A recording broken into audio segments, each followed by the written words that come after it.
Are you working? Are you working? My PC. My PC. Great, the freaking game-specific audio channel disappeared again. Awesome. Wonder why it does that. Let me grab my controller here.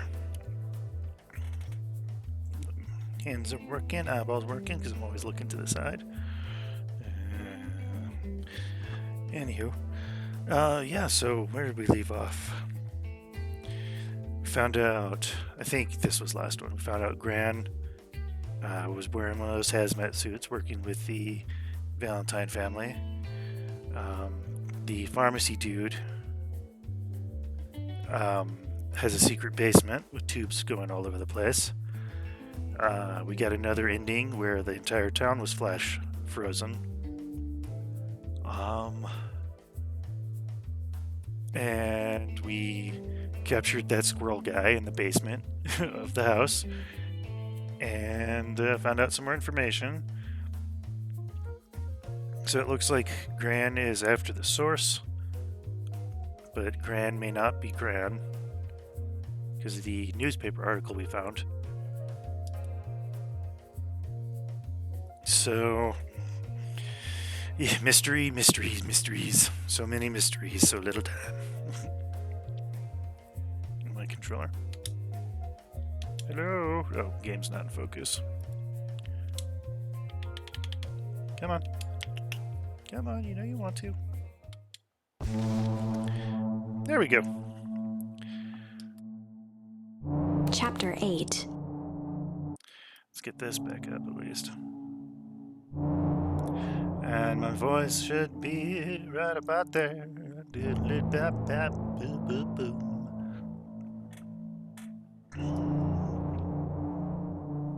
Yay! Okay. Alright, I think here we go.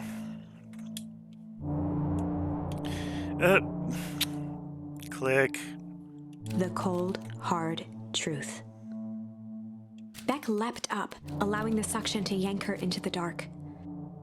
Dimness eclipsed around her like the shutter of a camera as she seemed to cover great distance in mere moments. Her only points of reference were glints of upcoming turns, which approached with frightening speed, only to carom her gracefully along. She heard the tinny, distant echoes of Rollo's glee. Once she stopped fighting against it, the ride was impossibly smooth. Then, all of a sudden, as if minutes had passed in an instant, light blazed into view. A burst of wintry air snuffed across her face, and she was flung out into the cold.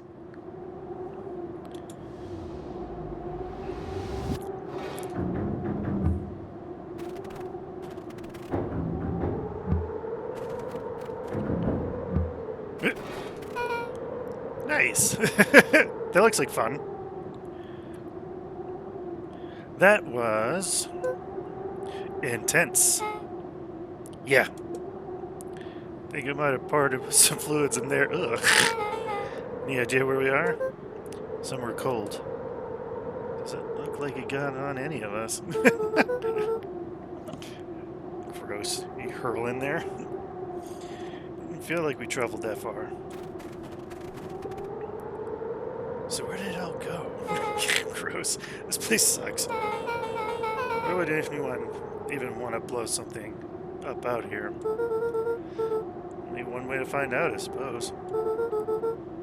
We've got to catch up to Nuncreed. I think he went this way.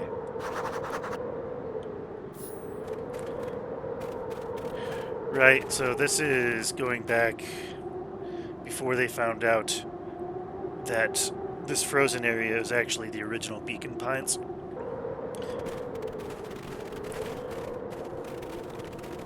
Is he gonna let me do the snowball again? This looks familiar, yeah. Maybe we can clear it off, or clear off the snow. No time, Nuncreed's getting away. Whee! Go get him!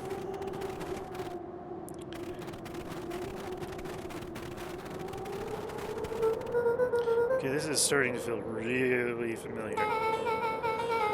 I may not be the most well-versed in all things Beacon Pines, but this does look like some sort of frozen replica of town. Ah, I got it. It's obvious now. Mr. Nuncreed is an alien. Rollo, stick with me here. His species can only live in sub-zero temperatures. Oh boy, here we go. The source is their base camp dimension, so naturally they keep it cold. We found it by traveling through those metallic wormholes back there. Final objective, kill us all and shape-shift into Beacon Pine citizens of their choosing. You never really had me. But you very much lost me there. You get used to it. We should keep moving. As they rounded the corner to the frozen town square, they spotted Mr. Nuncreed inching cautiously toward a pit at its center. He held his arms out gingerly, as if approaching a beast in the wild. Upon closing the distance, Luca recognized what Nuncreed was after. Gran stood confidently at the edge, one arm outstretched over the abyss. Nearby, a wheelbarrow had been emptied out. She held a lit torch, which flickered in the bitter wind.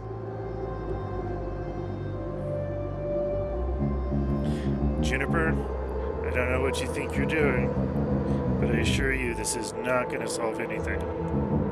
If you drop that, you've doomed this whole town. No, it wasn't me who doomed this town. I've been watching you, Joseph. I know what you've done. You and your conspirators. I have a feeling the game audio is very loud right now, so I'm going to double check that. Alright, I dropped the game audio down just a smidgen. This game always seems to get pretty loud.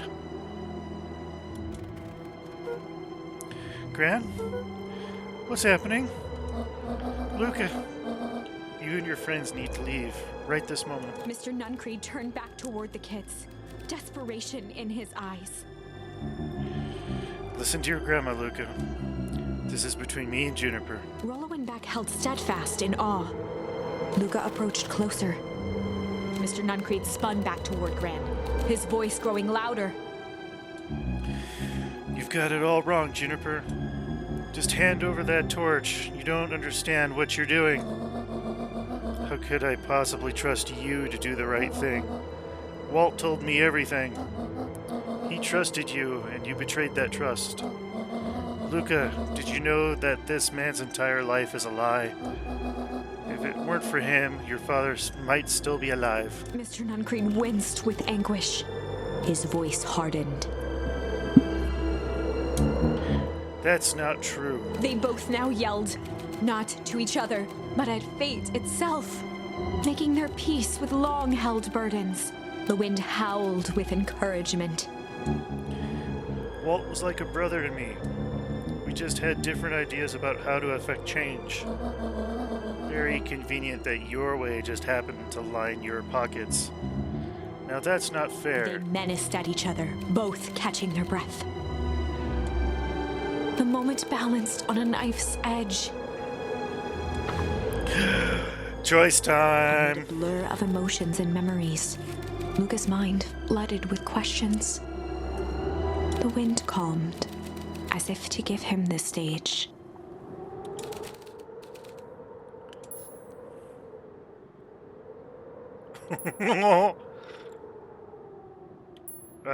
Okay, let's see what we'll do here. Weep. And in the stillness, he began to weep. It was all just too much. Sorry, my headset's really uncomfortable right now. Falling to his knees, Luca whimpered softly. The tears crystallized as they hit the snow. Gran stared at Luca for a moment with warm sympathy, remembering why this was all necessary. Oh God, did I just do it? I just murdered us all, didn't I? This all makes sense soon, Luca. Then everything can go back to normal. I promise. She stiffened up and brandished the torch at Mr. Nuncreed. You can't hide behind those people any longer, Joseph. One Once their precious source is destroyed, we'll see where their loyalties fall. Juniper, don't. Ignoring his final plea, Gran Yep. flung the torch into the deep darkness. We're all dead. She smiled and exhaled in relief. Mr. Nuncreed moaned in resignation. The torch echoed as it ricocheted down the hole, punctuated with a thunderous thud.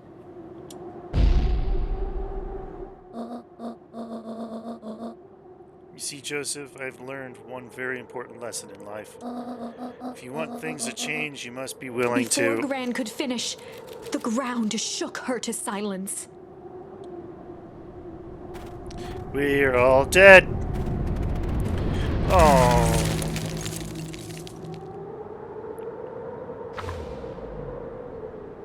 Gran only had time to spin around and run to Luca.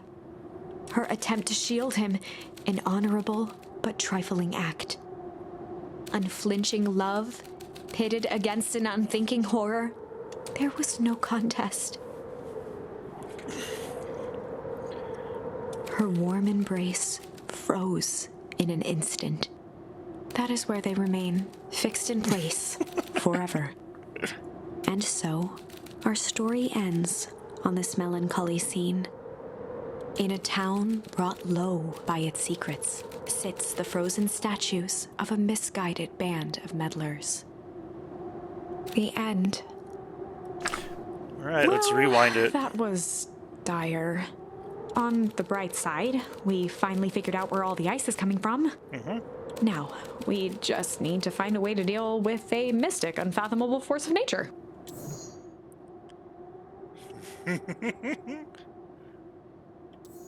I guess I'll start humming. I don't know what else to do.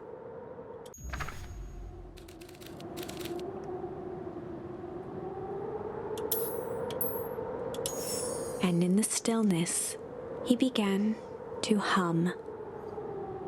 After the death of his father, Luca had trouble sleeping. Each night, his mother would sit at the foot of his bed and hum a gentle melody. It was the only thing that could calm his mind.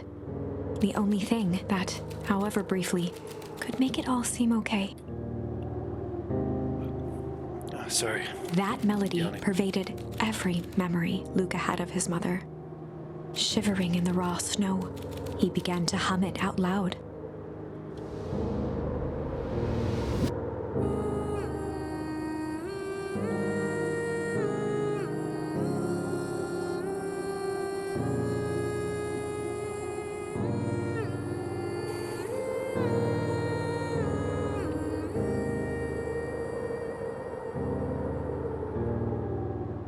Gran lowered the torch, listening closely. As recognition slowly set in, her heart sank. Those countless nights of consolation, the incomparable loss they shared together. She let the torch fall to the snow and sizzle out. A few steps toward Luca was all she could bear before dropping to the snow herself.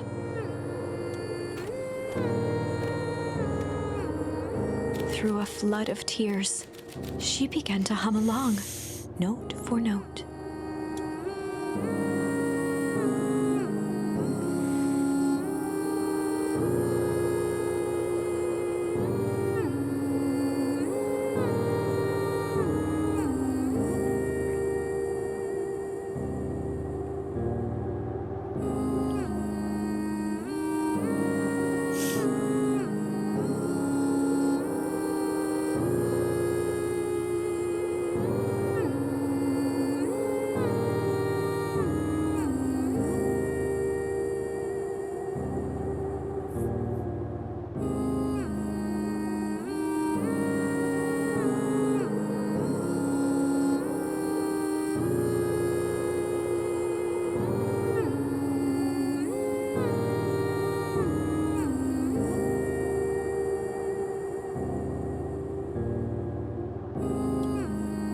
Luca lifted his head in astonishment. The last time he heard that melody was the last night he saw his mother. How do you know? I'm so sorry, my little buckaroo. Buckaroo?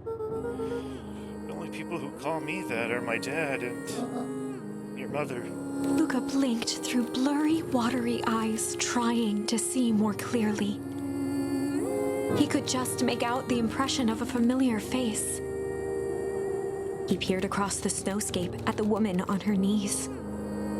Something about her was undeniably his mother. Only smaller, older, changed. Mom? That's right, buckaroo. Mom! Luca sprinted as fast as he could toward his mother. They held each other close, and the cold retreated from their bodies.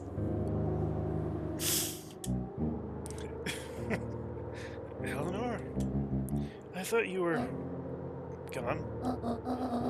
You should have known I would never abandon my son. Eleanor looked down at Luca, tightening her embrace in an appeal for forgiveness. How? You're a smart man, Joseph. I thought you'd piece it together by now.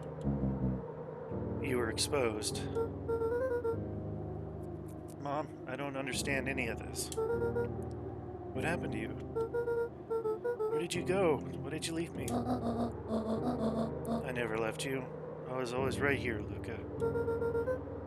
Why did you lie to me? You tore me up, Luca, but I did it to keep you safe. I thought that getting answers would help us both move on. The more I discovered, the more I realized the danger we were in. Until Perennial Harvest was stopped, it was better if everyone thought I was gone. You could have trusted me. These are bad people, Luca. They won't stop until they get what they want. And they don't care who gets hurt in the process. Then what do? We have to stop them. Joseph slumped into the cold, wet snow. They can't be stopped. This is too big. I tried beating them at their own game. I'm done fighting fire with fire. For the first time in a long time, her voice felt like her own again. No more lies. I see now there's a better way to stop Perennial Harvest. The cold, hard truth. Luca gazed down at Nuncreed with pity. He looked small. Joseph stared into the snow, as if searching it for answers. Come on, everyone. We've got a party to crash.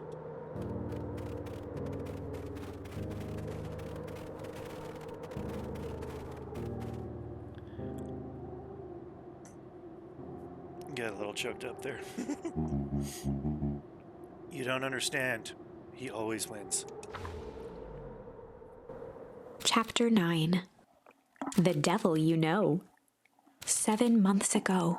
Ooh. Eleanor Van Horn crept down the maze of sterile hallways under Perennial Harvest.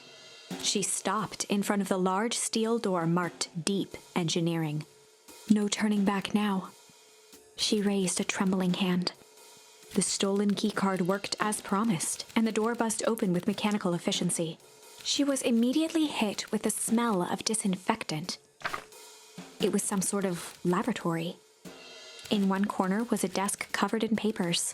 Across the room stood a tall metal pod with hoses protruding from its base.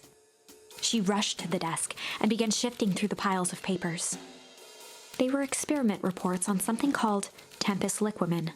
That's how you say it, liquamen. There were dozens of them, every one stamped failed. Eleanor heard the sharp echo of footsteps approaching. She was out of time. Her eyes scanned the room, eventually landing on the strange pod. Muttering a curse under her breath, she dashed over and dove inside.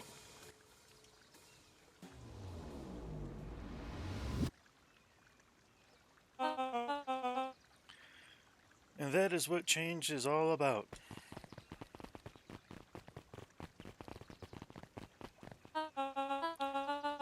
Grabbing the future by the scruff of the neck and making things happen.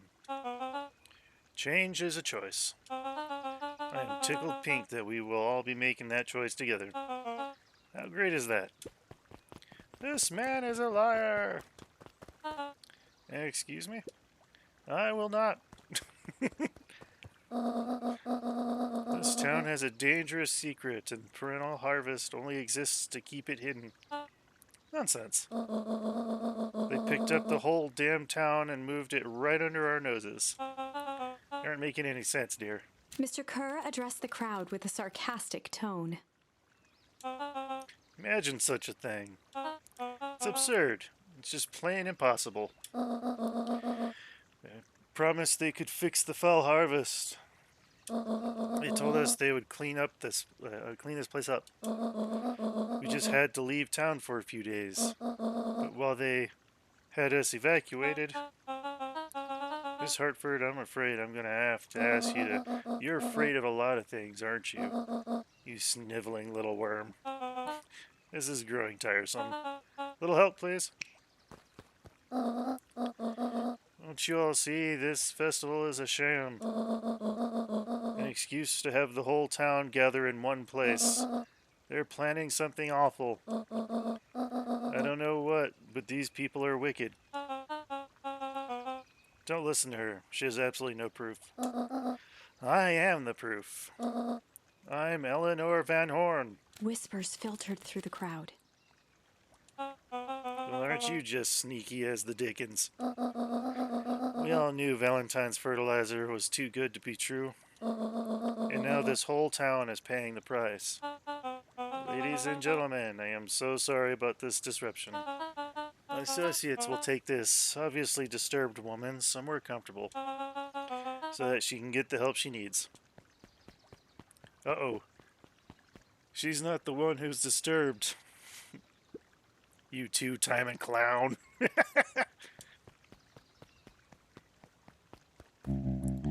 You all know there's something wrong with this town. It was just easier to look the other way. The truth is... Uh-oh.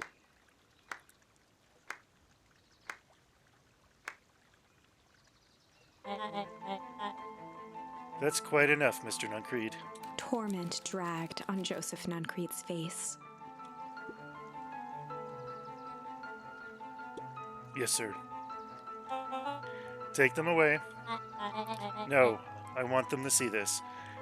So the little kid is the mastermind?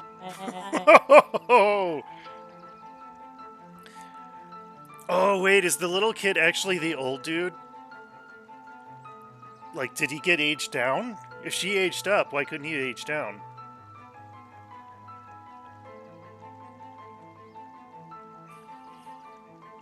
I wonder.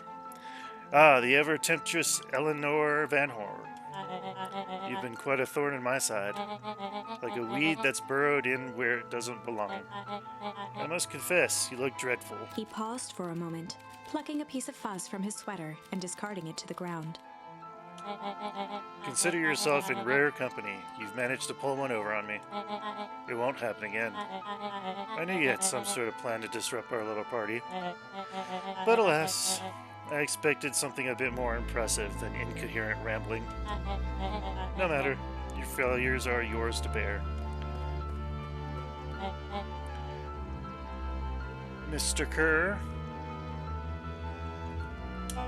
Yes, sir.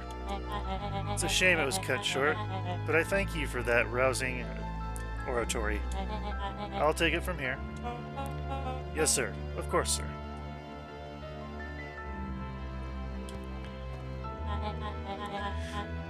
You have done quality work for me, William. You can look forward to the recompense we agreed upon. Kerr gave a bow of deference. Founder, you are most gracious. Gasps rippled through the crowd. Thankfully, we can dispense with the formalities from here on out. Solomon pulled a glass vial from his pocket. In one smooth motion, he downed its contents. A triumphant smile grew across Solomon's lips. You can all call me Sharper Valentine. I fucking knew it. His body and face began to contort and expand as he disappeared into a belching green mist.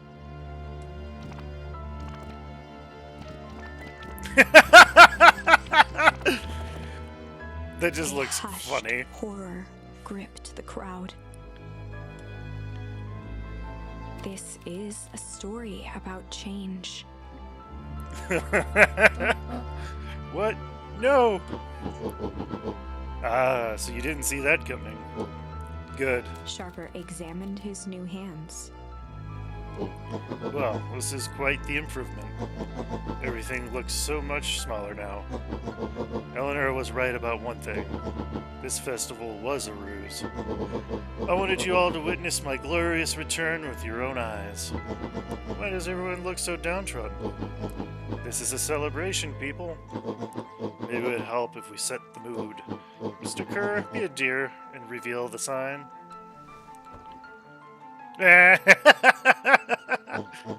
Ah, wonderful. Sharper choked out a crude squawk of a laugh.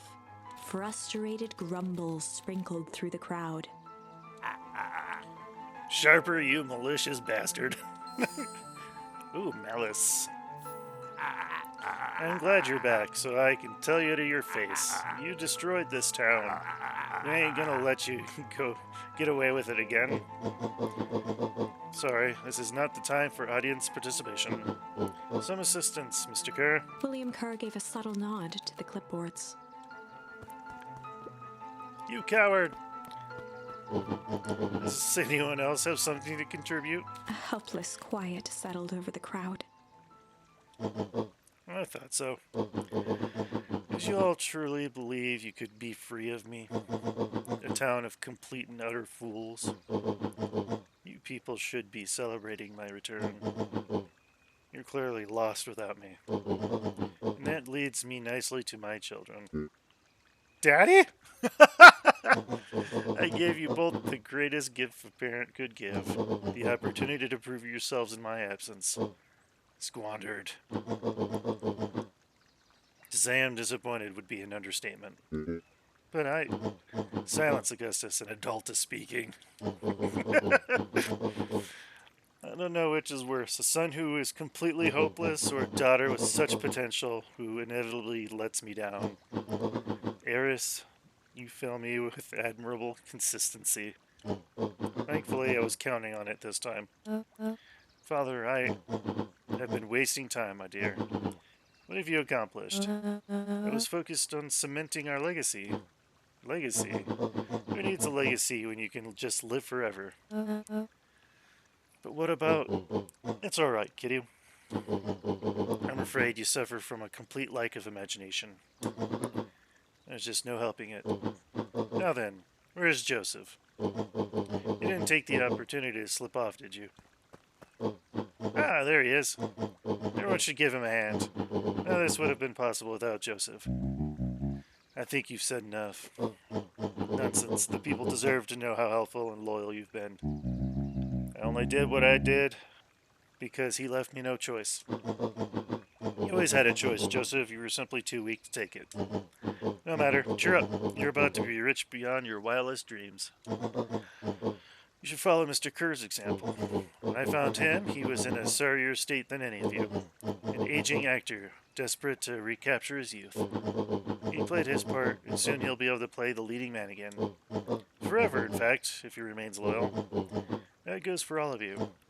Well, those who haven't already frittered away my goodwill.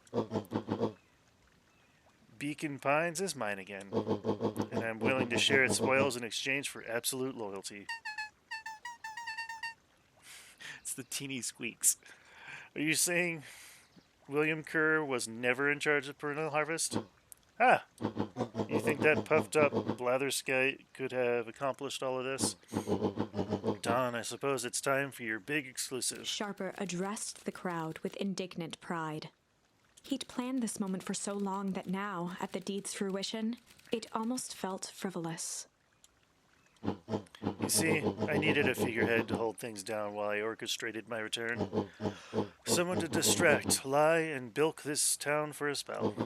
So I invented William Kerr. Take your bow, you've earned it. Mr. Kerr flourished a preposterously elaborate bow.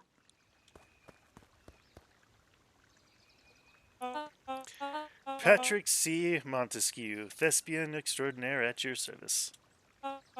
Founder, I just want to thank you again for this opportunity. It truly was the role of a lifetime. Wait, so this Bill Kerr was a patsy the whole time? Now that your secret is out in the open, what's to stop this town from rising up against you? Oh, that's the delicious part. Fear. Thanks to our clipboards, I know what each and every person in this town fears most. I will make those fears manifest for anyone who steps out of line. The choice is simple. I'm not afraid of you. The young hero. I've kept a keen eye on you, boy. You and your friends made a habit of disrupting my plans. What a pity. If things would have gone a bit differently, you might have had your moment of triumph. But that's fate for you. You can't do this. Oh, but I can. I have won. Never underestimate what a great man can do given time. And now time is my plaything. Perhaps the most expensive thing I've ever bought. But well worth it. Ha! Sharper coughed up one final laugh and cracked his knuckles. Enough chit-chat. Let's get to work, shall we? And so, Sharper set about remaking the town in his own image. The fertilizer factory soon reopened for business.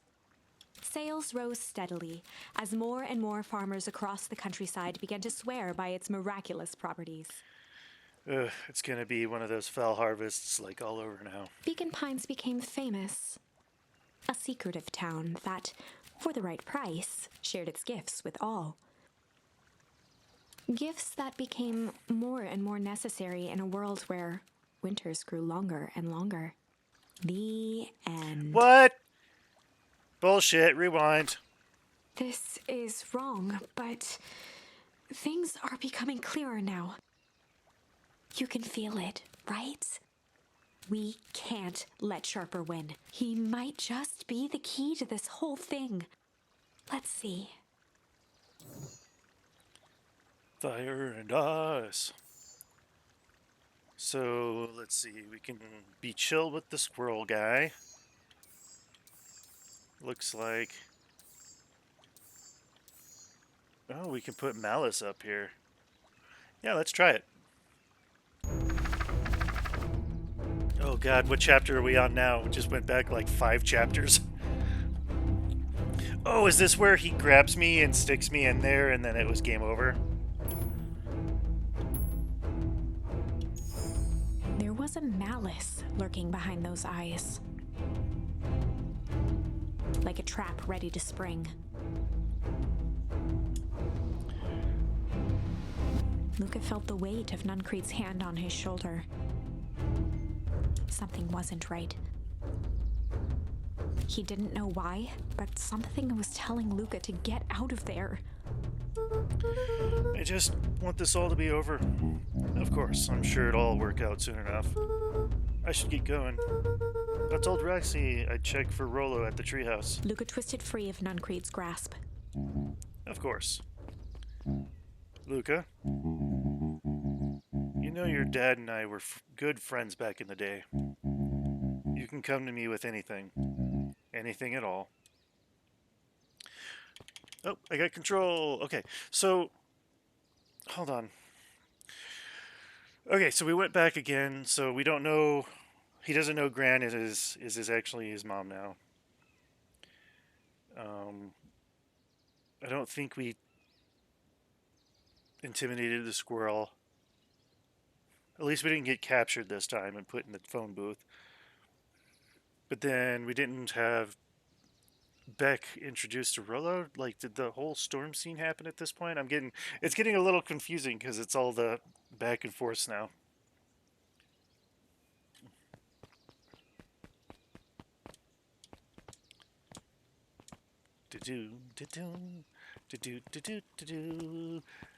There he is. Mug him. Get him. Beat him up. Throw him in the fountain. Let's see. The festival decorations are a bit humdrum. Now, if I were to throw a festival, it would be a thing to behold. I agree. This is a little sad. It's worse than sad. It's boring. What if you did a little something to spice things up? I'm listening. You know the festival sign waiting to be unveiled? It'd be a shame if The two someone... scurried off, eagerly formulating a plan. Well, who's his little cohort?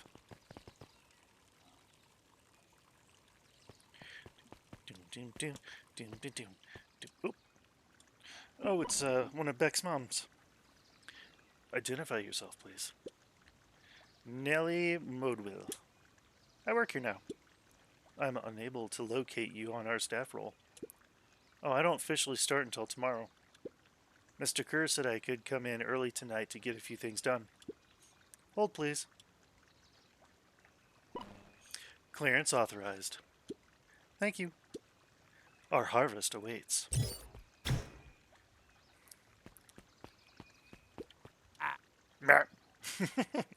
Whoa. You could get a wrench to a noggin sneaking up on a guy like that. Don't scare a man while he's junkin', sonny. Evening, Jeff. Isn't it kind of late to be junkin'? I might as well be asking the same of you. Find anything good? Bah. Ever since Perennial Harvest moved in, even the junk is trash. You can learn a lot about a person by looking at what they throw away. This bunch, it's all shredded paper and coffee cups. Well, I better get going. I didn't see nothing if you didn't see nothing. See what? Yeah, exactly. Yeah. Oh, I didn't want to talk to you. Oh, no, don't be okay, I thought I was stuck. Ooh. Yeah.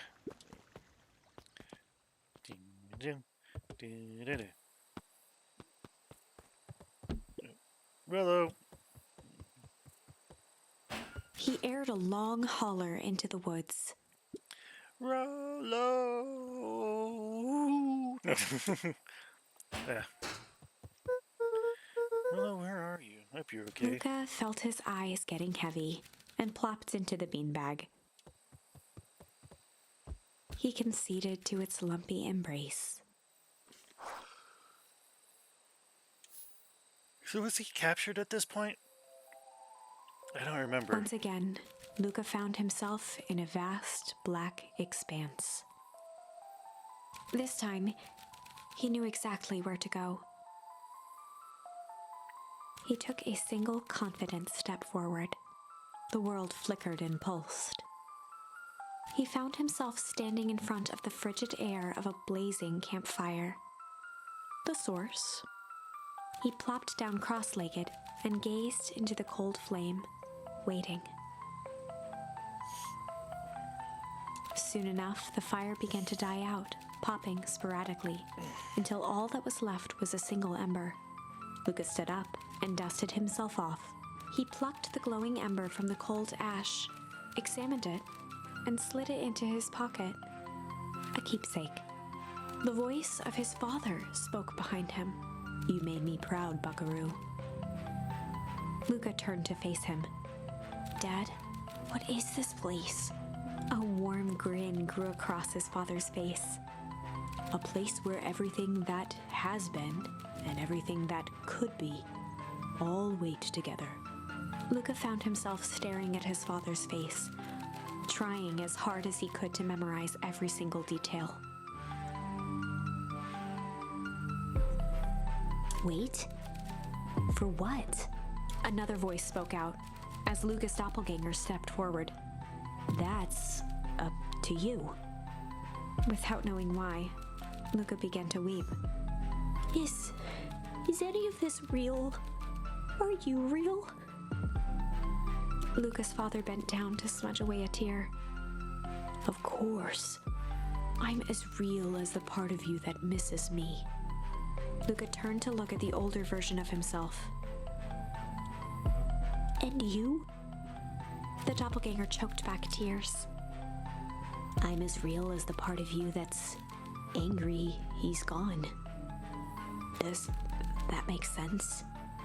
Through his tears, Luca laughed. I think so. His father pulled him in for an embrace. Time to go, buckaroo. Luca was startled from his dream by a banging on the floor. Are you in there? A commanding voice rumbled from below. Just as Luca sprang to lock the entry hatch, the door knocked open. Oh, I don't like this. Chapter 5. Oh, who's coming up? Dangers big and small. Luca stumbled back. He heard the rope ladder creak under significant weight. Is it Nuncreed? Keeping his eyes fixed on the hatch, he inched backward to the balcony. As his hand grasped the door handle, Luca froze. A large figure clumsily wriggled up through the hole. Oh, it's not. Wait. Is it Rollo? Did he get aged up? What the hell's going on? This game's so confusing. Stop right there. Or I'll... Jeez, I know it's dark and all, but I figured you'd recognize me. Who are you? The large figure cocked its head inquisitively. Stop now or I'll clobber you with a baseball bat. Whoa. Take it easy. Luca, you need to get your eyes checked. It's me, Rollo. Nice try, but I know you aren't Rollo. You're like one of his random uncles or something. Where is he? Uncle. Luca, quit messing around. It's me.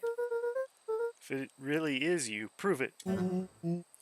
Flaming chicken coop, Luca. Luca's jaw dropped.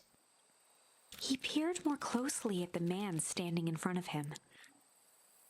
Something about him was undeniably Rollo. Rollo got aged up. Only bigger, older, changed. How?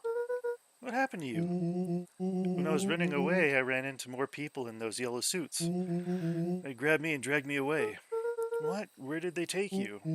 Dunno, they threw a bag over my head. It was cold and it smelled like a swimming pool. I think it was an underground lab or something. They made my hands all big. Look! Dude, Rollo proudly presented his hands to Luca. it's not just your hands, buddy. Pretty sweet, right? I mean, it wouldn't be my first pick for superpower. But beggars can't be choosers. Rollo, it wasn't just your hands. My feet, too. Dang, Pa just made me do shoes. Wait, Luca, why are you so small? Luca moved to the side and pointed Rollo to his reflection in the balcony window. What the? His hands shot up to his face. Holy Toledo! Rollo, what did they do to you? They made me drink some sort of green crud. Ew. Actually, it wasn't too bad. Kind of tastes like licorice. Oh, Sharper was buying all the licorice in town. Well, I think he just likes the taste too. But I don't know. I passed out and woke up like this. And then I sort of smashed open my cage and escaped. Whoa, you smashed open a cage? Kinda. At least I think I did. It's all a bit of a blur.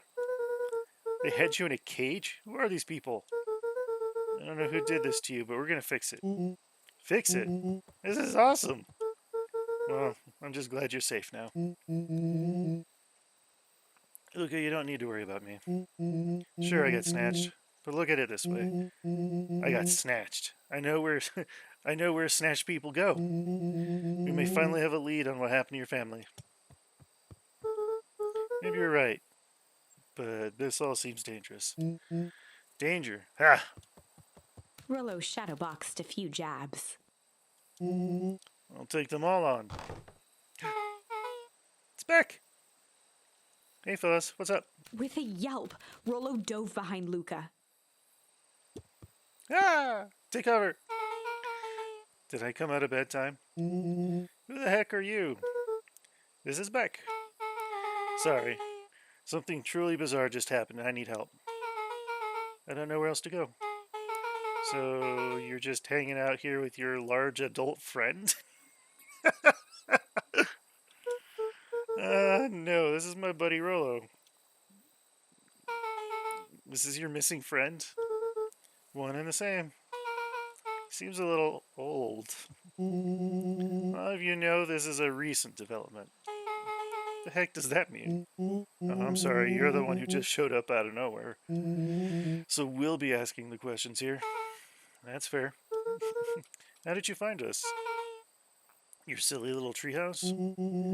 I think you mean our silly little mission control. Hate to break it to you, but your secret path isn't so secret. I could hear your racket from a mile away. See, Luca? This is why we need to improve security around here. Not now, Rolo. Beck, you said something bizarre happened? Yeah, but She shot a nervous glance at Rolo. anything you can say around me, you can say around Rolo. This has been a weird day all around, hasn't it? Yep. Beck's eyes narrowed. Okay, so it all started when I made it back home. My first order of business was to try to salvage my hair. So I dyed it with some stuff from the chemistry set my mom gave me. Ooh, that doesn't sound good. Oh. Okay. Just need to play it cool. And hope no one notices. Notices what? Oh, nothing. I was just... Come over here and let me have a look. Oh, honey, what in the world did you do to your hair? I just kind of felt like a change. This is gonna take forever to grow out. You were the one who said that change was a good thing, right? I was just talking about your mom's new job. I was talking about us moving. Well, I guess it took your lesson to heart. Ilona tried to put on a smile. Before I forget, I came up here to tell you that Nellie had to go into work.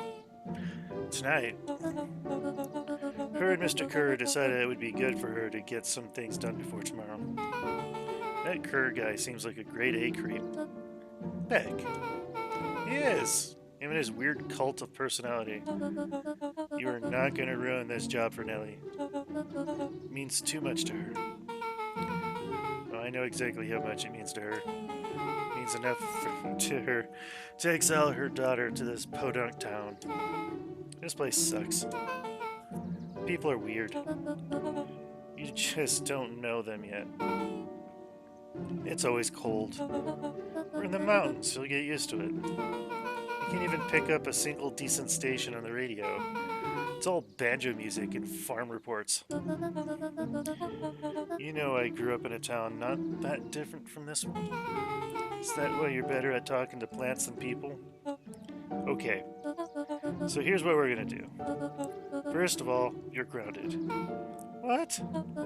In the morning, I'll have Nellie come and see what we can do about fixing your hair. You need to look presentable for the festival. But not another peep. She sighed, and after a moment, looked down at Beck sympathetically. I know moving is hard, honey, but that doesn't mean you have to make yourself miserable all the time. Other people seem to have that covered for me. Oh, and if you decide to rebel by dyeing your hair more, She flashed a sly grin and tousled Beck's hair. I'll just have to shave it off for you. Think of how rebellious you'll look then. Very funny. Thank you. Good night, sweetie. Good night, Mom. Wait. First of all, this town does not suck. Second, you need help because you got grounded? No. I'm sorry you got in trouble. It's my fault your hair got screwed up in the first place. Don't worry about it. I actually kind of like this look. Great. Now, can we get back to the story now? The next part is the important bit. I have this radio I upgraded with my mom. I was too angry to go to sleep, so I tried to dial in something worth listening to.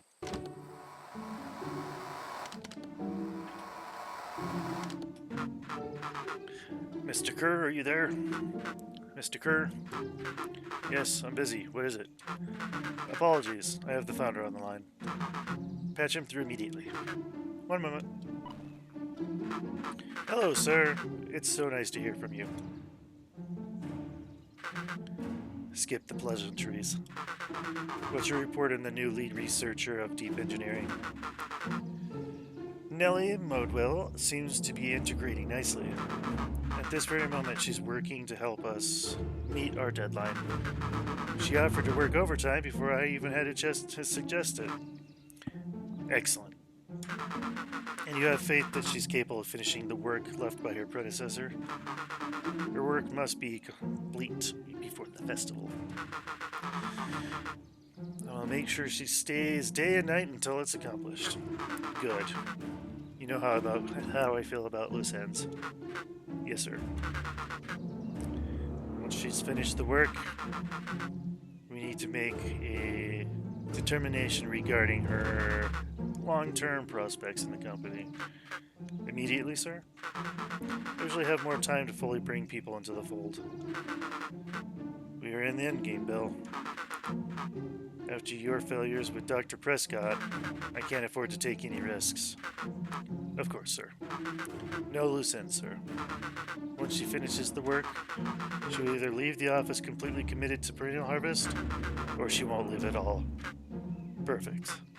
Sir, if I might suggest, maybe we should delay just for a bit. Oh? It's just, we seem to be rushing to hit this festival deadline, and rushing into things has caused some issues in the past. I see. Please understand that I just want what's best for you. I am eternally grateful for all that you've done for me. Bill, I'll make this very clear to you. I brought you in to make things run smoothly, not for your opinions. Of course. Shut up, Bill. You're only a few days away from having everything you ever dreamed of. Yes, sir. Thank you, sir. Whoa. Yeah. Just so we're clear, when they said loose ends, they were talking about murder, right? Like actually killing someone? Capital murder? Luca gave Rollo a quick elbow to the ribs.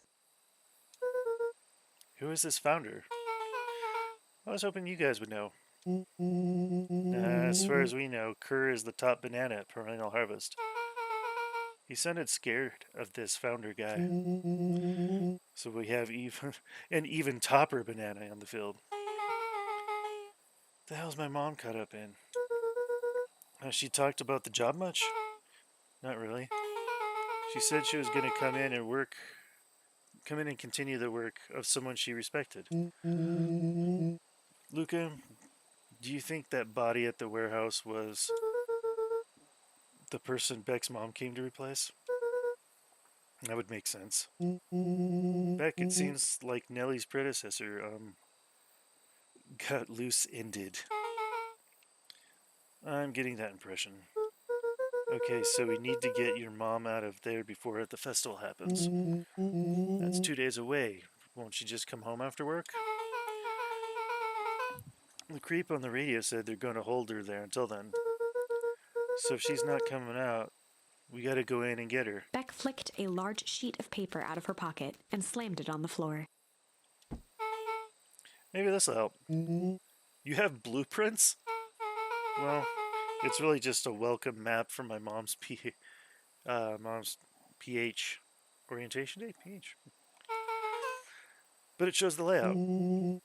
Sure looks like blueprints to me. Look, here's the reception area, the big room marked Founder's Office. It even has all the exits marked. Guys. We have a deadline. We have an objective. We have blueprints. You realize what this is, right? Rollo started to wiggle with excitement. I think we're heisting.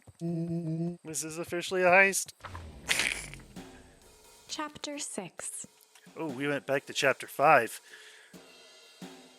Oh. The heist.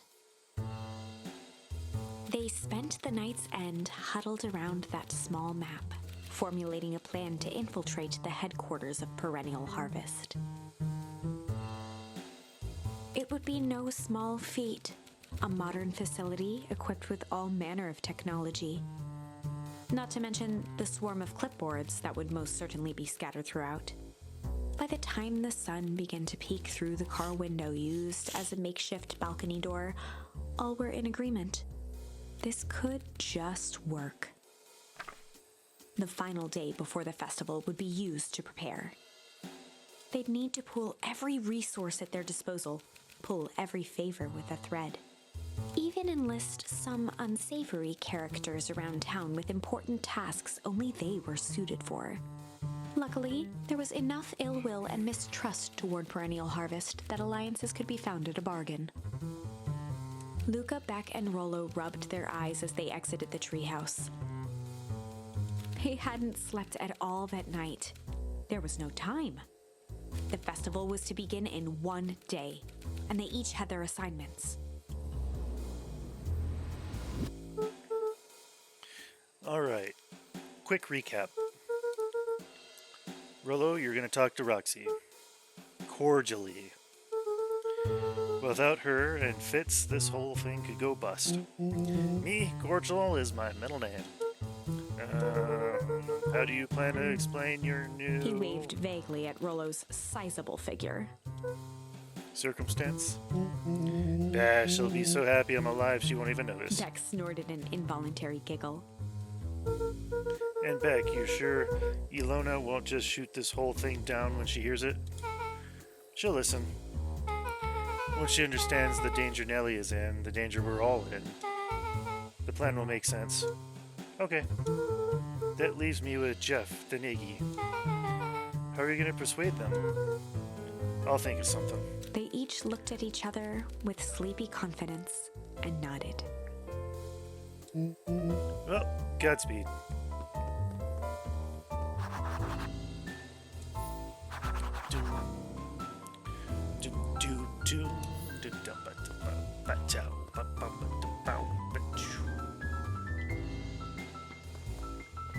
Question is, where are they?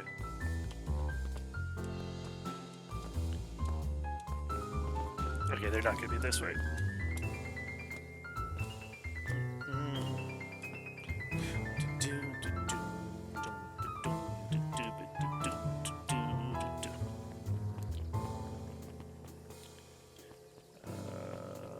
This way? Or then behind the coffee shop? Nope.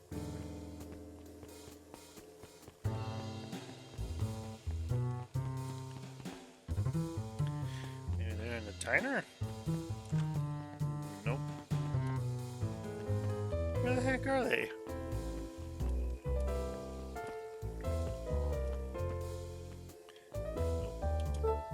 Hey, Jeff. What can I do for you? Well, I know how much you hate Perennial Harvest. Hate's a strong word. Oh, sorry, I didn't say it was the wrong word. Gotcha. So we're gonna break into their headquarters, and I thought you might be able to help? Jeff wheezed out a long snicker. You see, I knew you kids were alright. Great, so you'll help? The joy in Jeff's face drained instantly. Not a chance. But give me one good reason I should risk my hide aiding and abetting you rascals. Looking into the sullen eyes of his would-be accomplice, Luca blurted out the first word that came to mind. Oh, God.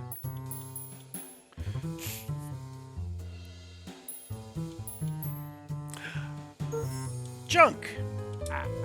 Yeah, what of it? Sonny, I've got more junk than a king has copper. Ain't interested. Crap. Luca wasn't ready to give up so easily. He shouted out again.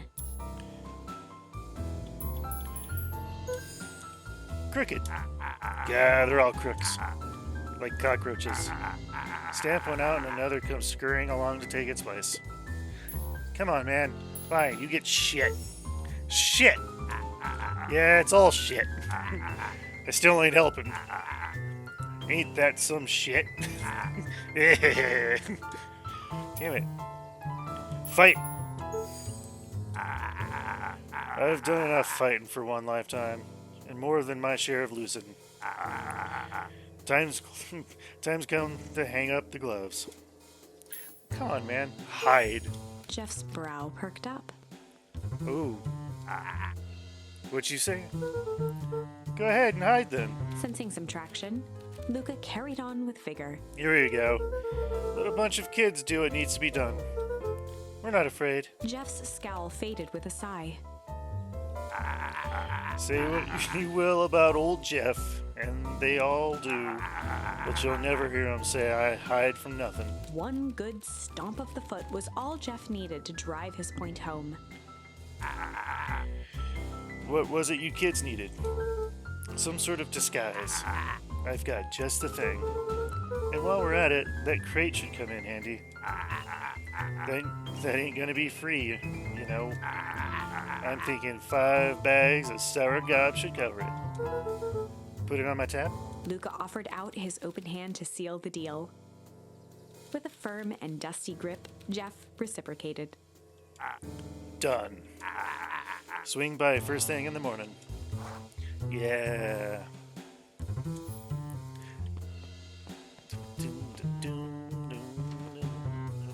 Where's Iggy?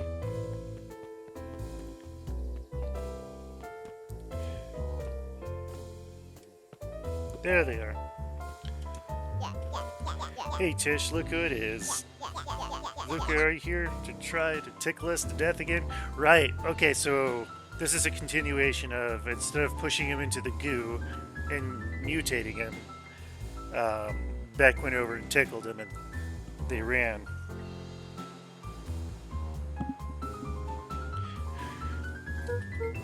Look, just hear me out. Iggy raised an eyebrow suspiciously. We're listening. Iggy, I know we've both been giant bags of shit to each other. Iggy gave a reluctant shrug. You're not wrong. But lately life has been kinda strange, you know? Iggy considered the point. Things have been weird around here. So I'm offering a truce and asking for your help. What do you say we break our hostilities, at least for now? We do like breaking things, even if a truce means less breaking things. What if I told you there was a way to have a truce and break stuff? Go on. I need to cause a distraction so I can sneak into Perennial Harvest HQ. A wild-eyed grin spread across Iggy's face. Oh, he's so in. My, Luca Van Horn. I'm impressed. And after all this is done, maybe you and Tish can come hang out at the treehouse sometime? Iggy glanced over to Tish, who nodded in agreement. Fine. But not because we want to see your crappy treehouse. We just like to cause chaos. With a quick nod, Luca was off. Yeah. The team's all together. Did you hear that, Tish? Iggy gazed up at Tish with a smile. He invited us to hang out at the A treehouse. single tear ran down Tish's cheek. Aww. Oh, she talked! I never expected this day to come. How wonderful. Oh, she actually talked. Chapter 7. Into the hive. A good heist requires preparation, and thorough preparation takes time, something they had precious little of. So far, everything was in order. Jeff, Iggy, and Tish all agreed to do their part. Beck radioed Luca that night with a simple and covert message. We're locked and loaded on my end. And Rollo, after a lengthy confession, managed to persuade Roxy and Fitz to help. He stowed away in mission control for the night to avoid attracting attention. Rollo, being uniquely suited for the role, would be the first to breach Perennial Harvest. The outfit provided by Jeff wasn't perfect, but a convincing disguise is 10% wardrobe, 90% confidence. Yep, and Rollo does get hit with that confidence. Ugh.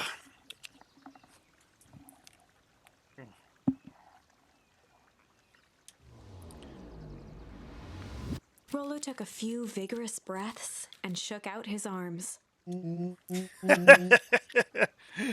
Just stay calm, Rollo. You can do this.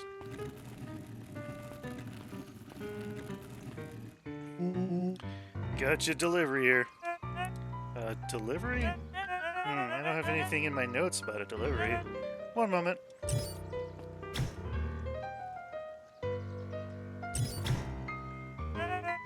I'm so sorry, but there's no delivery scheduled this morning.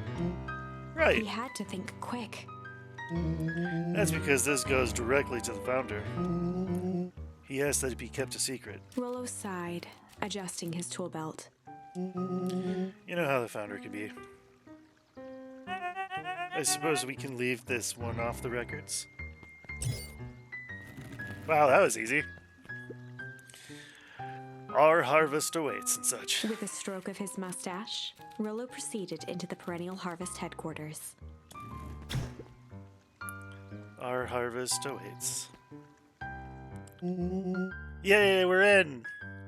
Package here for the founder. Oh, I didn't hear anything about... Yep, this is a need-to-know kind of thing. I'll just check... He stammered and flipped through the pages of his clipboard. This goes directly to the founder. I don't have time to fill you in. Oh, I see. If you could just complete this form? Rollo interrupted with urgency in his voice. Every time with the forms. Look, if you want to explain to the founder why I'm late, well, it's your funeral. I'm sorry. What did you say your name was again? Rollo panicked. Our harvest awaits! He just panics and runs. Sir? That's a restricted area. Excuse me, sir? Rollo, what are you doing? Our harvest awaits! Ready to light this candle, Tish? Yep. Suck on this, perennial ham fist.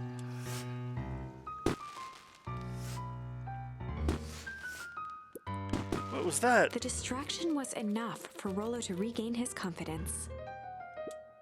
Just open the damn door.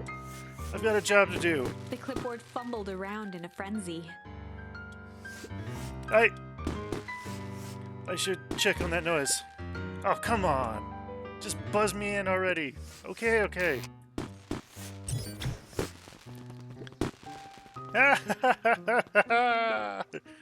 Yes. Phew. That was close. Our harvest awaits. Hey, I figure, when in doubt, stick with the classics. Oh, that was a close one. But you pulled it off. Nice work, Rollo. Alright, everyone knows what to do? Yep, deep engineering is to the north. I'll go with Beck. In case you need some muscle, I'll head to the east to the founder's office. You two be safe. Sorry. Alright, this is going to be the last chapter for tonight, so I'm starting to yawn a lot. Locate the founder's office. That's odd. Not even any cups for the water. Oh, now I'm in a maze.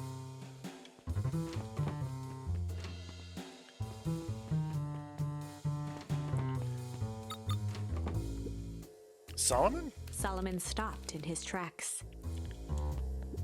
Luca, what are you doing here? It's a long story. Are you okay? A veneer of confusion flashed across Solomon's face. His words rushed out dramatically. No, I am most certainly not okay. Some strange people grabbed me and... Were they in hazmat suits? Yes, how did you know? They brought me here and locked me up, and when they were distracted, I ran. Dang, okay. You should stick with me. We've got a plan. Solomon's facade briefly faltered. We? Yeah, Rollo and Beck are heading to deep engineering. Thank heavens you found me. This is bad. This is bad. We've got to get out of here. Little do they know who Solomon actually is. We can't leave just yet. But they'll catch us again. I've got something to do first. When you were running, did you happen to see a door marked Founder? Founder? Why are you looking for him? I'm not. I just need to get into that office. Now that you mention it, I do think I saw a door. My speeching bad, now good, bad. Founder. Door said Founder. It was just down this way. Luca happened to notice a plaque above the door. Office of the Founder. Knocking comes with consequence. Oh, here it is. Cool, I got lucky and found it. So it is. It's pretty lucky that I ran into you, or else I might have missed it. Truly fortunate. Luca tried the handle. Locked. Solomon leaned forward to examine the mechanism. Regrettably, it seems to be some sort of electric lock. I don't see how we could possibly defeat a lock like that. Luca smiled and looked at his watch. Let's just wait a minute.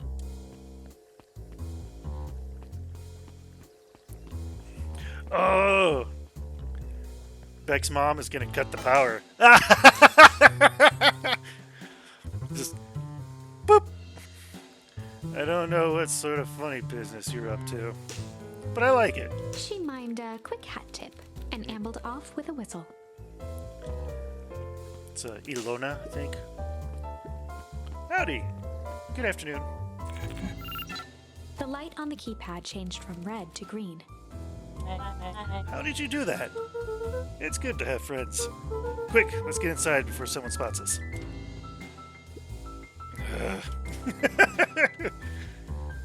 Luca switched on his walkie-talkie. Rolo, I'm in. As expected, there's a control panel. Great timing. We're stuck at a locked door marked 24601. Need you to get us through. What if someone catches us? We should get out of here. I'm not leaving my friend, Solomon. On the computer screen, a green cursor blinked in a password field. Surely you don't have a way to get around the password. Luca pecked out his best guess. Underground secrets. The screen blinked to life. Columns of green numbers glowed on a black background. Friggin' Solomon's probably like, how the hell is he doing all this? How did you just guess that? Oh, it's this absurd password Roller heard when he was down here before. It's funny how someone arrogant enough to call themselves the Fastword uses such a basic password. Or they were thinking several moves ahead, not expecting anyone to guess something so simple. These villain types always end up outsmarting themselves. Solomon's jaw clenched into a half smile. Your powers of deduction are as impressive as your luck. Luca quickly scanned the columns for number 24601. Rolo, I think this should do it. Bingo bango, doors open. Luca, you never fail to impress. What is that slippery loud even doing here? We have a friend whose mom is in trouble. We're here to get her out. I see. Okay, Luca, I think we're close. The next door is marked 13806. Once again, Luca scrutinized the numbers on the screen. In that moment of distraction, Solomon reached forward and pressed a large red button. Maybe this one opens the lock. Yeah, he hit the panic button. Crap, we got company. Luca, must go faster. One sec. I can't think with all the noise. He quickly skimmed the screen with his finger. Oh, here it is. 13806. Go, go, go. Curse these fumbling hands. My apologies, Luca. Don't beat yourself up. I know you were just trying to help. No, it wasn't.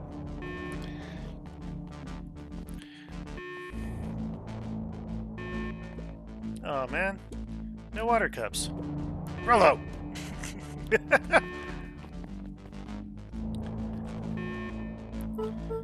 Rollo, are you okay? Rollo, come in. Mr. Kerr approached with a sneer and spoke into his walkie-talkie. You can turn off the alarms. They're trapped. With self-satisfaction, he called into the hallway. That, my dears, is a dead end. Nowhere to run. Rilla, where are you? Are you okay? Yeah, I think we lost him. Making our way back to Nellie's office. Oh, it's his sister and her friend. Okay, you two rabble-rousers are coming with us. Nope. Ooh, right in the nuts.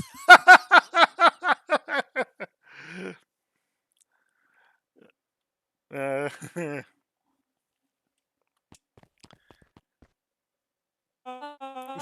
little shit just kicked me. Don't just stand there after them. Oh, maybe it was just in the shin, but still. Okay, I think that worked. Roxy and Fitz have them on a wild goose chase. I'm having trouble following what just happened. Like I said, it's good to have friends. Rolo, how long do you think Roxy can keep them distracted? How long can Roxy keep someone so pissed off they can't see straight? Let's just say we've got time. Entering Nellie's office now. Mom! Oh, honey, what did you do to your hair? I thought you'd be happy I finally used the Young Chemist Lab kit. You sure have a knack for making me incredibly proud in the most frustrating ways. We need to get you out of here. We? Who's your adult friend? Oh, I'm not an adult.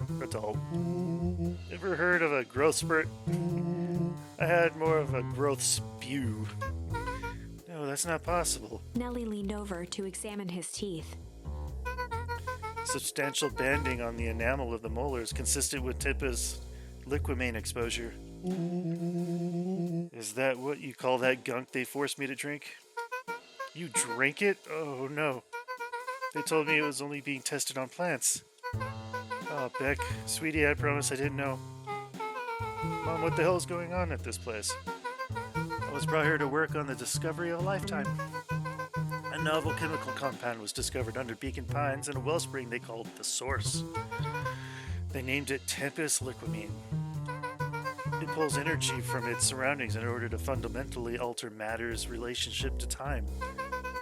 It was the secret to Valentine's fertilizer. They harvested the source, infusing small amounts of Tempest Liquimine into the product. It worked wonders, drastically accelerating the plant growth. Crops would be ready to harvest in a fraction of the time, but it led to complications. The foul harvest. Brilliant Harvest came in to clean up the mess, to succeed where Valentine failed. But Tempest Liquimane is rebellious. Rebellious? You can think of it as a manifestation of change itself. It's volatile by its very nature. So the more you try to force it to do a specific thing, the more it resists. Yes, I can relate to that. My role was to finish the work of my predecessor, Dr. Prescott, harnessing Tempest Liquimine to reliably manipulate an organism's age. Just imagine how many people we could feed. Mr. Kerr was very insistent that we achieve a successful result by today's festival. But you didn't, right? Nellie sighed. You know how much I love a good puzzle. I poured myself into the problem. It wasn't long until I discovered oddities in Prescott's notes. Oddities? They contained obvious errors. Mistakes that someone of his reputation would never make. So I fixed them, and now I get to replace my entire wardrobe. I'm truly sorry. Nah, those clothes were all hand-me-downs anyways. It sounds like Dr. Prescott figured it out, got cold feet, and intentionally sabotaged his own work. I had considered that possibility. I've sent a letter asking him to clarify his thinking. Mom, Dr. Prescott is dead. Kerr had him killed. What? I overheard them talking about it on the radio. It's why we gotta get you out of here. Like now. Wait, the vial. I finally solved the chemical equation allowing direct control of aging. Mr. Kerr picked it up just before you came. All the more reason we gotta hightail it. Luca, we've got Dr. Modwell heading your way now. Roger that. Be careful. Everything's on track. And what is your plan for escape? Well, we go over everything when they get here. In the meantime, maybe we can just dig up some information. Malice 80 proof whiskey. A hard drink for a hard man.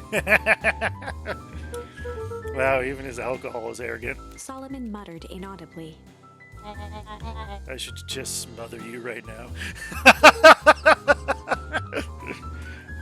What was that? I said I shouldn't bother you right now. Don't be silly, you're not a bother at all.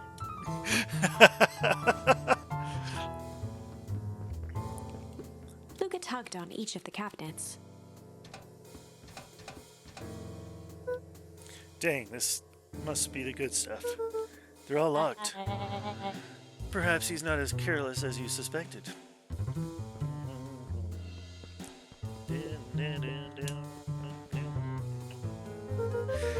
Looks like the founder was just helping Kerr plan the festival. Why would such a secretive leader be obsessed with a party? Only time will tell. Luca held his hand up to the ashtray. Still warm. He must have been in here recently. Yes, he must have been in here recently. I'm really sorry you got dragged into this mess, Solomon. You needn't worry about me. Well, I feel bad either way. We're gonna get you out of this, I promise. With a subtle, quivering lip, a smile crawled across Solomon's face.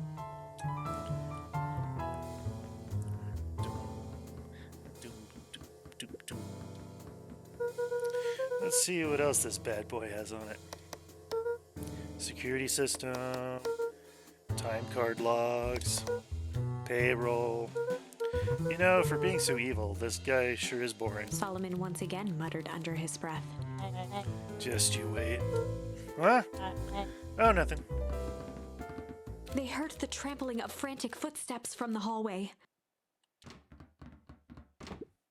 Lock it, lock it, lock it. Locked. Yeah, but now there's no escape. If they find you and you're screwed. That was close. When we left Nellie's office, it was swarmed with clipboards. We barely got away. Did they follow you? Yep. Rollo. Before we start tossing blame around. It is possible someone ordered a pizza.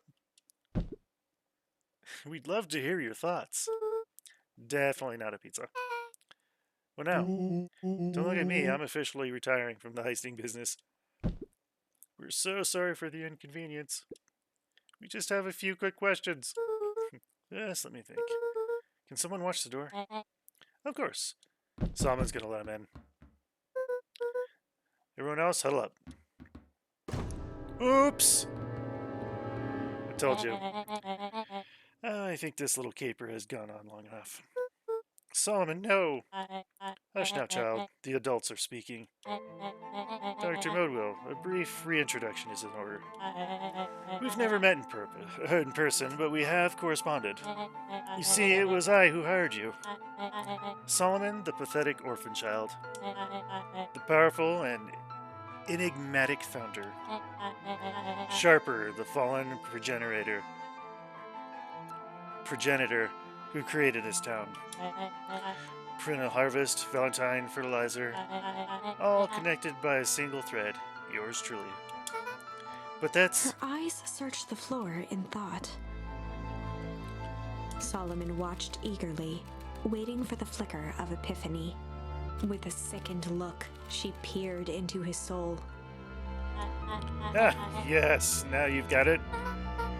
Tempest Leucamine, you discovered how to reverse the process. Solomon clapped with genuine delight. Very good, Dr. Modwell. Very good. Though the discovery wasn't intentional. Solomon glanced down, examining his youthful form. And the effects went a little too far for my tastes.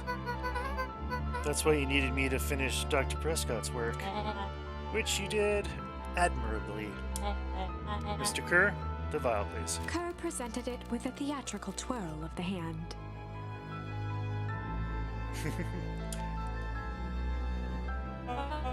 May I present to you the eighth wonder of Before the... he could finish, Rollo snatched the vial from Kerr's palm. Wow, this stuff sounds pretty valuable. Be careful, you fool. You have no idea what you have in your hand. Actually, we do. You just did a whole evil villain monologue thingy about it. Rollo casually tossed the vial to Luca. Oh, I thought it was gonna break and age up Luca. Gosh, maybe I'll have a taste. Luca jiggled the vial mockingly. Seize him! Luca! Over here! Keep away! Move another inch and I smash it. She held it tightly behind her back. Solomon sighed, speaking in crisp, measured syllables. You have no plan. I'll smash it, I swear. Fine, risk killing us all. Or, if you're lucky, nothing happens. Then what? We capture you and grant you much less leniency. He pursed his lips with feigned sincerity. But I give you my word. If you hand it over now, none of you will be harmed. A deep uncertainty washed over Beck. You're a smart girl, Beck.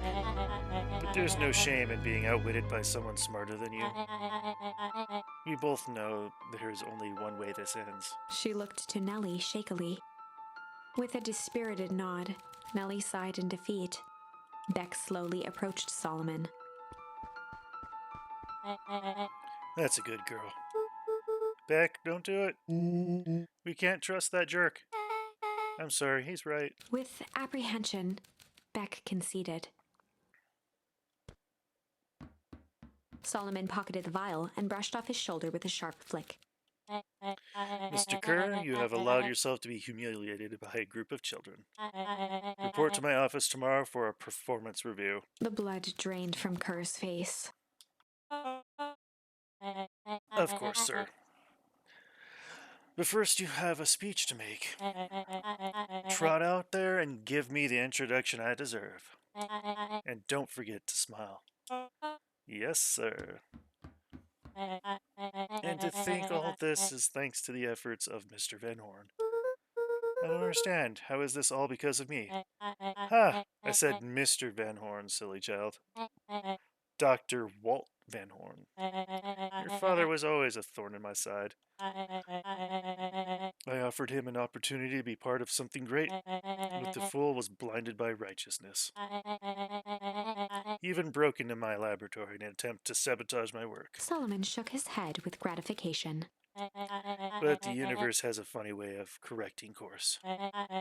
By meddling with a force he didn't understand, Walt showed me its true potential. As fate would have it, Luca, your father's dying act was to grant me eternal life. A muffled applause resonated faintly through the walls. Well, that's my cue. After the festivities and my subsequent ascension, I will return to deal with you all. Until then, I suggest you use this time to reflect on the magnitude of your failure. You three keep post outside the door.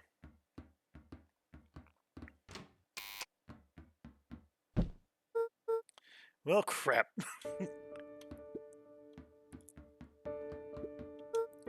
Hey, I'm sorry, Luca.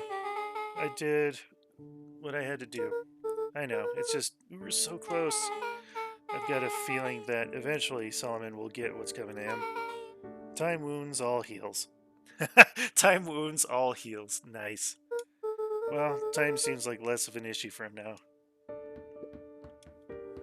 Nellie was staring at the floor, deep in thought. Sorry, Luca. Give me a minute to calm my mind.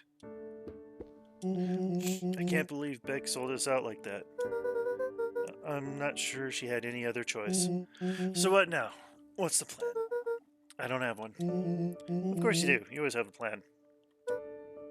Rollo? You just need some time. Rollo, it's over. We lost.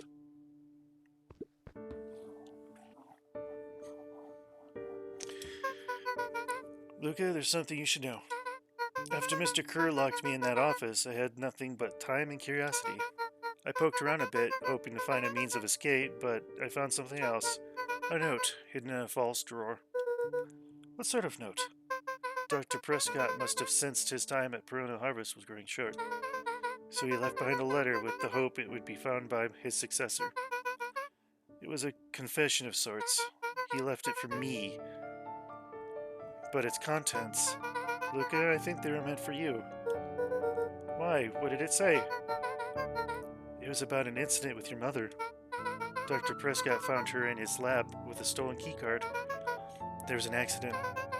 She had been exposed to extreme amounts of Tempest liquamine. The color dropped from Luca's face. Is she? She survived. Dr. Prescott decided to help her recover. He no longer trusted Perennial Harvest, so he kept her whereabouts a secret. Over time, your mother led him to reconsider the purpose of scientific discovery. Science is often at the vanguard of change, but that doesn't mean it's always right. He realized that no one should have control over something as powerful as time itself. I now believe that's why he began to intentionally sabotage his own work. And it cost him his life. That's a reasonable conclusion. Luca was overwhelmed with emotion. But if she's alive, where has she been? Where is she now? A sudden explosion sounded from the hull. Whoa. Chapter 8. Nope. I'm curious, but it seems like a good cliffhanger. Alright. So, some more revelations? Yes, Solomon, the little kid, is actually sharper, just aged down. And then we rewound time, and well, we knew that. Obviously, Luca didn't. And it's cool we actually got into this Perennial Harvest place and infiltrated their base a little bit. And now we're learning more about the backstory of his mother, which we've already discovered who it actually is. It's weird jumping from place to place because you get little clues from different things, and then they all kind of start feeding into each other in different ways. So yeah, no, we'll stop here at chapter 8, and it seems like Solomon's going to age up at the festival, so we're going to have to get out of here. I'm guessing the person breaking us out is probably Gran. I'm assuming the father's still dead. But who knows? Maybe by the end of this, we'll age down Gran again. And yeah, no. It's always interesting playing this. I like the stories and where things get going. It is a story about change. You change your decisions, characters change. A lot of the stuff change. So, anywho, we're going to leave it there for tonight. Yeah, no, I hope you're enjoying the story. I definitely am. Have a good evening. All right.